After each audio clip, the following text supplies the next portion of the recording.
Bharatiya Janata party के उम्मीदवार चुनाव विधान भाई ये हमारा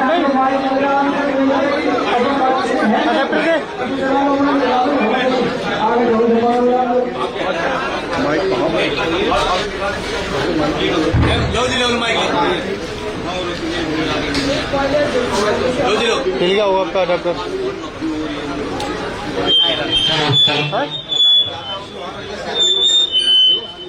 हेलो आदरणीय विधायक श्री राजेश नगर जी और सभी सम्मानित सर, अनुरोध करूंगा कि अपने विधायक को पगड़ी पहनाकर उनका स्वागत करें। हाँ जी, श्री कृष्ण जी, भाई साहब जयकरण जी और पंडित भूदेव जी और अपना श्री राजवीर जी और अपना बोकारो से कुछ सरकारी आ रहे वो भी आ जाए और पगड़ी पहनाकर सम्मान सामने कैमरा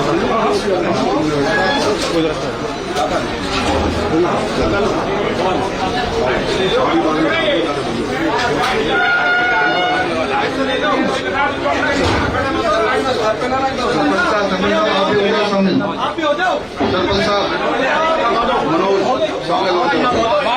छोटे लड़के पीछे से हो जाए यार। अरे यार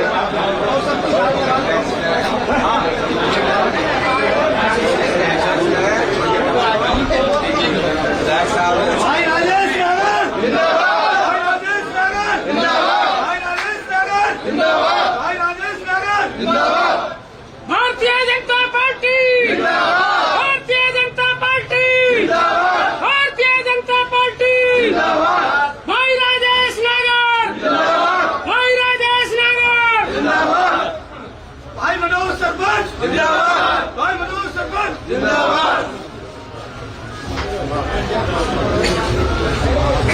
माननीय विधायक जी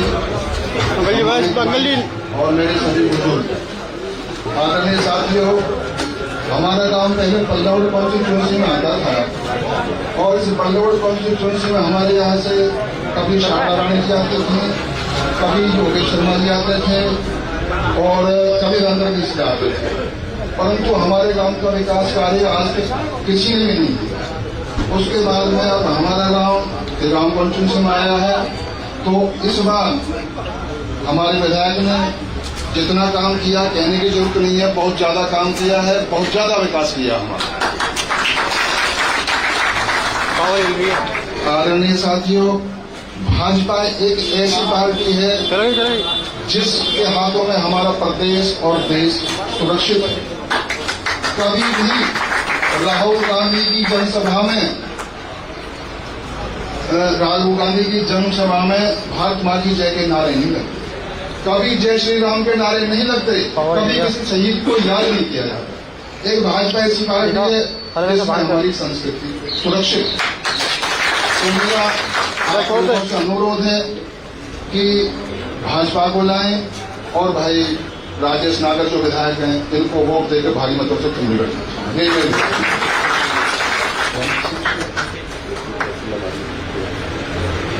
हमारे सरपंच साहब एक दो समस्या बता रहे हैं, वैसे ये टाइम नहीं पर बाकी खरीदे मैं विधायक जी को मालूम नहीं। हाँ थोड़ा बहुत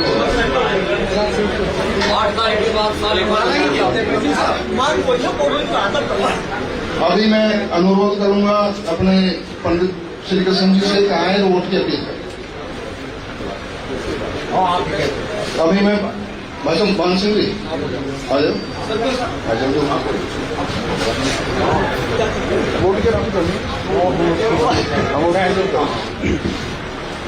आदरणीय हमारे एमएलए साहब राजेश नागर जी और भावी उम्मीदवार जो आज की तारीख में इलेक्शन होने जा रहे हैं, सभी भाइयों को अच्छी तरह से पता है।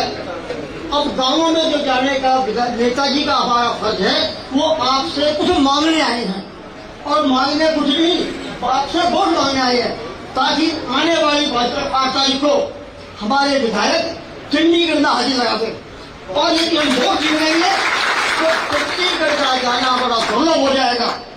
वैसे भले ही हो जाता रहे, लेकिन उस विधानसभा की चौक के अंदर जो प्रवेश होता है वो एमएलए एमपीओ का ही होगा। तो मैं भाई लोगों से सारे गांव की सरकारी खड़ी है, अनुरोध करूंगा और जिस संख्या में आप आज थोड़े से लोग कहने के बाद एकत्रित हुए हैं, आपको सूचना वोट वाले दिन 5 तारीख को इससे कई गुना ज्यादा आकर के और वोट दें बीजेपी को। और मैं अनुरोध करूंगा अपने एमएलए साहब से कि इन सब की जितनी यहाँ हाजिरी लग रही है, एमएलए साहब उससे ज्यादा जनता बता देगा। हम गिनती नहीं बताते क्योंकि गिनती छूट भी होती है और डिब्बा में असली निकल के आई है। पहले भी आपको हमारे गांव में काफी वोट दी थी, ये बात अलग है, सारी पार्टियां हैं, कोई को कहीं न कहीं आते जाते रहते। तो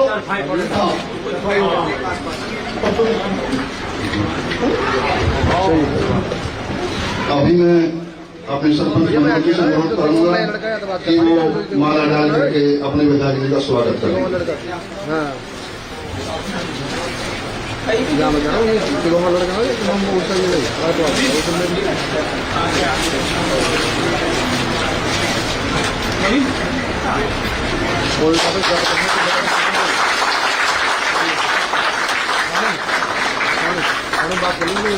भाई राजेश नगर, भाई राजेश नगर।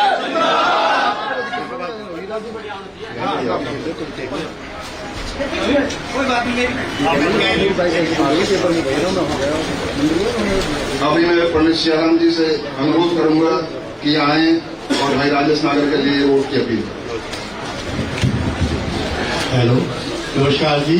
समस्त समाज ग्राम भैंसरावली तथा आज इस सभा के मुख्य अतिथि श्री राजेश नागर जी विधायक, वर्तमान विधायक और भावी विधायक, और मैं भगवान से निवेदन कर रहा हूं, सारे ग्राम भैंसरावली तथा बाहर से आए हुए समस्त सभी गणमान्य व्यक्ति, सभी से मेरा निवेदन है कि भगवान से इसी बात की प्रार्थना करें कि हमारे भावी विधायक राजेश नागर जी बने और तिगाम क्षेत्र में ज्यादा मतों से जीत करके चंडीगढ़ में पहुंचे।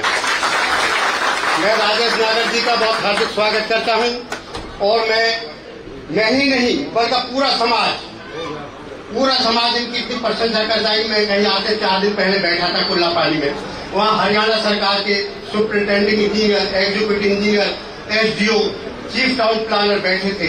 उन्होंने भी मेरे से पूछ लिया कि आपके इलाके का तिगाम क्षेत्र का क्या हाल है।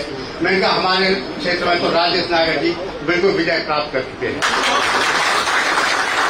और उन्होंने भी आज मैं अंकोर बोर्ड के नीचे बैठा हूं, उन्होंने इतनी प्रशंसा की जो कि उनका इस क्षेत्र से लेना देना नहीं है। उन्होंने बोला राजेश नागर जी वास्तव में एक स्वच्छ छवि वाले और एक स्वच्छ ईमानदार व्यक्ति है और उनके अंदर किसी तरह का कोई दाग नहीं है। और कहने को तो सभी लोग कहते हैं कि हम 36 राज्यों के नेता हैं, लेकिन राजेश नागर जी एक सच्चे प्रतीक है कि वास्तव में ही 36 बिरादरी के नेता हैं। मैं तिगाम में जाता हूँ, तिगाम में मैं बाजार में कई लोगों से बातें करता हूँ, बनिया भी हैं, कुम्हार भी हैं, नाई भी हैं और सुनार भी हैं। मैंने जहाँ तक सब लोगों से बातचीत किया, सभी ने मुझे यही आश्वासन दिया कि इस बार राजेश नागर जी को भारी मतों से जिता रहे हैं और वो ये समझ लीजिए विधानसभा में पहुंच चुके हैं। मैं बस भगवान से निवेदन करता हूँ और ये भी प्रशंसा करता हूँ राजेश नागर जी की कि इनको विजयी बनाए। धन्यवाद।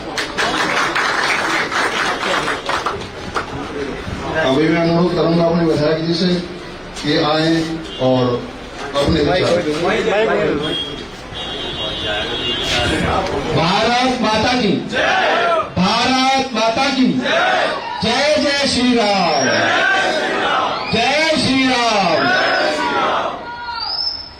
आदर और सम्मान के योग हमारे जिला पार्षद संदीप भाटी जी, सरपंच मनोज नागर जी, सुभाष भाटी अमीरपुर, धर्मवीर नागर जी, संतराज चंदीला जी, सुनील नागर जी, बीडीसी कृष्ण पहलवान जी, बीडीसी जसवंत अधाना जी, सरपंच मान सिंह जी, अजब चंदीला जी, sarpanch Kishan ji, sarpanch Bhuntar Sharma ji, BDC Om Prakash ji, Sonu sarpanch ji, doctor R S. नागर जी, रोहतास नागर जी, प्रकाश नागर जी, पूर्व बीडीसी तेज सिंह अधाना जी, बीडीसी जय भगवान जी, धीरी चंदीला जी, सुरेंद्र पिलवान जी, संतराम शर्मा जी, जगबीर कसाना जी, वीर सिंह नागर जी, सरपंच अजब राजेंद्र नागर, लैडोला राजेंद्र नंबरदार, राजेश भाटी, कंचन नागर, पंडित सुरेश शर्मा, पंडित दयाचंद जी, पंडित श्रीचंद जी, किशन नागर, वापुर, सम्मानित मेरे बुजुर्ग, मेरे नौजवान साथियों और पत्रकार छायाकार बंधुओं, आज जो प्यार और जो समर्थन आप लोगों से सुबह से ही हम निकले 8 बजे से, पहले हमने सेक्टरों में सभाएं की, अशोका एन्क्लेव, सैदपुर पल्ला, सूर्य विहार, उसके बाद गांव में हम आए और आज मेरा ये मेरे ख्याल 10वां प्रोग्राम है सुबह से। जो प्यार, जो समर्थन, जो आशीर्वाद आप लोग मुझे दे रहे हैं, मुझे पूरा विश्वास है 2019 में भी आप लोगों ने तिगांव विधानसभा को हरियाणा की 90 विधानसभा में पहले नंबर पर भेजा था। उसके लिए भी मैं आपका हमेशा ऋणी रहूंगा, आभार प्रकट करूंगा। भाई राजेश नागर जिंदाबाद, भाई राजेश नागर जिंदाबाद। अब जो समर्थन प्यार मिल रहा है, हम अपने ही रिकॉर्ड को तोड़कर हरियाणा में पहले से ज्यादा अंतर से जीतकर, और स्थान तो पहले भी था और पहला अब भी आएगा, ये पूर्ण विश्वास आपके आशीर्वाद और जो मुझे समर्थन मिल रहा है, मुझे है कि 2024 में भी तिगांव विधानसभा 90 की 90 विधानसभा में 19 की तरह पहली बार पहले नंबर पर आएगी, पहले स्थान पर आएगी। और रही बात विकास कार्यों की, काम हुए हैं दो हमें तो 5 साल में से 2 साल तो कोरोना में चले गए, 3 साल ही मिले काम करने के लिए। और सड़कों की बात करें, चारों तरफ सड़कें बनी है, तिगांव बल्लभगढ़ तिगांव मझावली, खेड़ी पुल से मझावली, हमारी फरीदाबाद से 4 लेन तिगांव, आपकी तिगांव की फिरनी का जब हम 2014 में आए थे तो इतना बुरा हाल था तिगांव की, बाजार में रास्ता भी बंद थे जाने के लिए। हमारे लाला लोग कहते थे कि हमारे तो रिश्ता भी होने पर दोगे, 2-2 फुट घंटे रिश्तेदार आप पीछे से बहुत ही भग जाए, था ना बुरा हाल। और आज आपकी बढ़िया फिरने में आरसीसी रोड डली, आपके ये तिगांव, भैंसरावली, लैंडोला, महमूदपुर की सड़क और बहुत सारी सड़कें हैं जिनका मैं नाम लूंगा, बहुत समय लग जाएगा। तिगांव का स्कूल की बात करें, सीबीएसई की पढ़ाई हो रही है, वहाँ नई बिल्डिंग बन गई, हमारे बच्चे बच्चियां दोनों को एजुकेशन हो रही है, कॉलेज में नए 4 कोर्स आ गए, इग्नू की क्लासेस की परमिशन मिल गई है। एक आप लोगों की बहुत बड़ी एक समस्या थी, पटवारघर थी ना, तो वो भी दूर हो गई है। एसडीएम ऑफिस हमारा तिगांव आ गया, एसडीएम ऑफिस जैसे ही तिगांव में चालू हो जाएगा, आपका पटवारघर भी तिगांव हो जाएगा।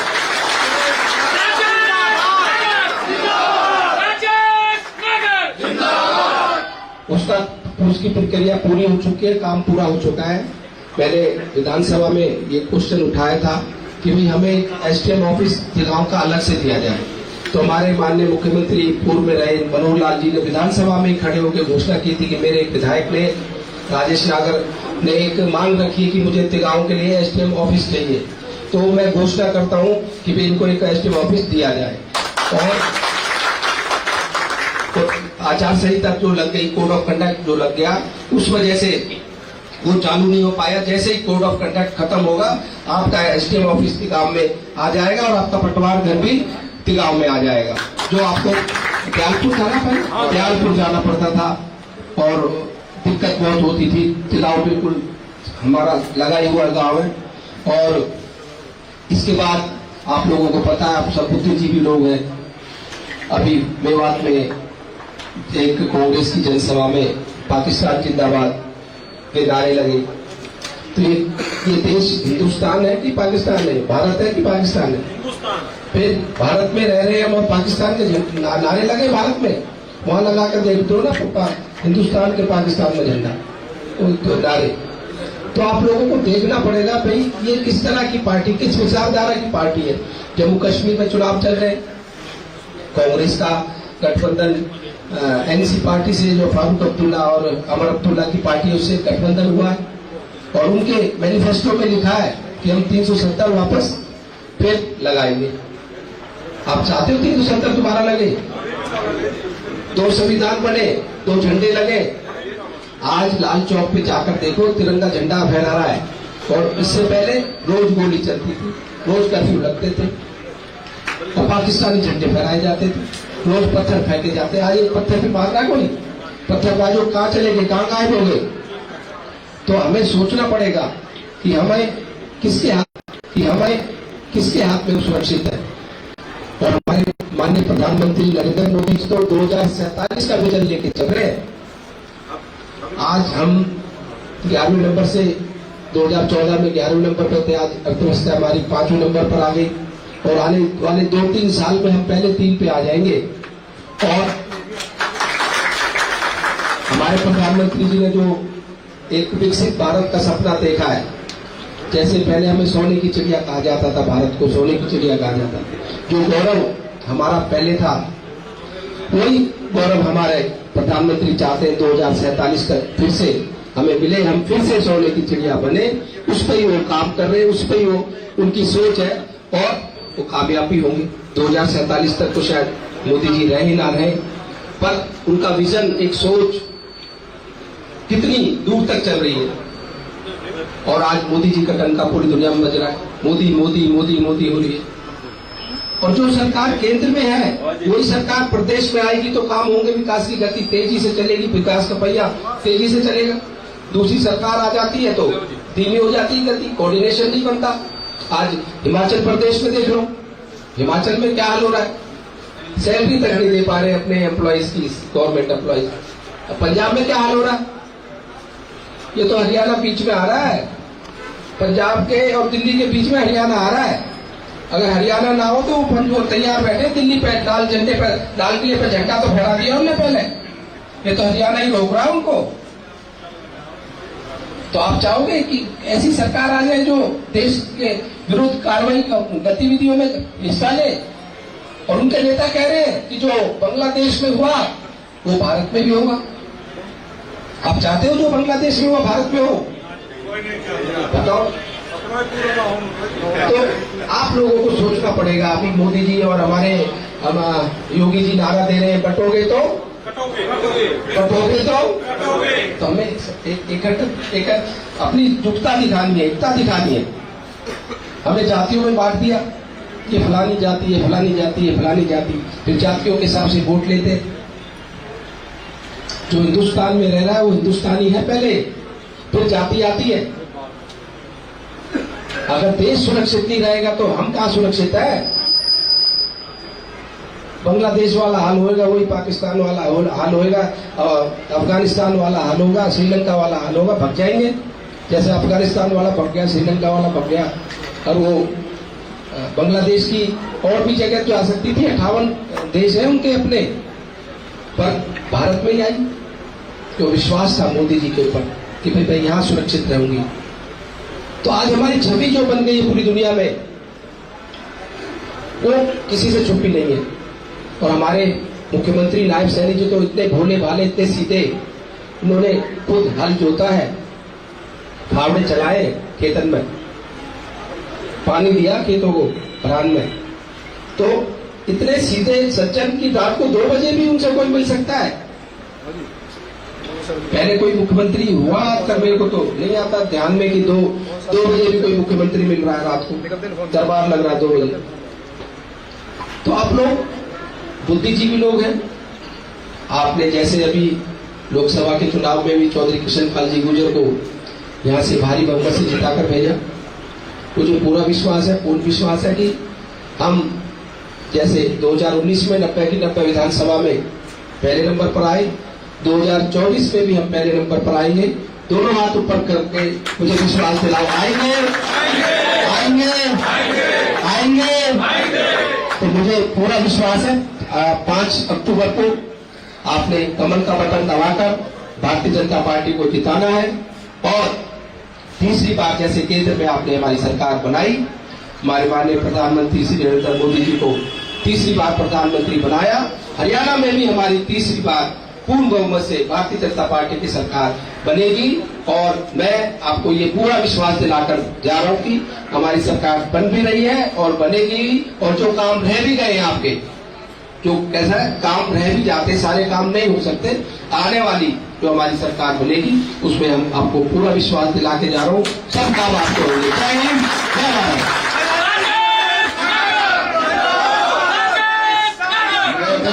ग्रामवासियों की ओर से विधायक जी को धन्यवाद अदा करता हूँ।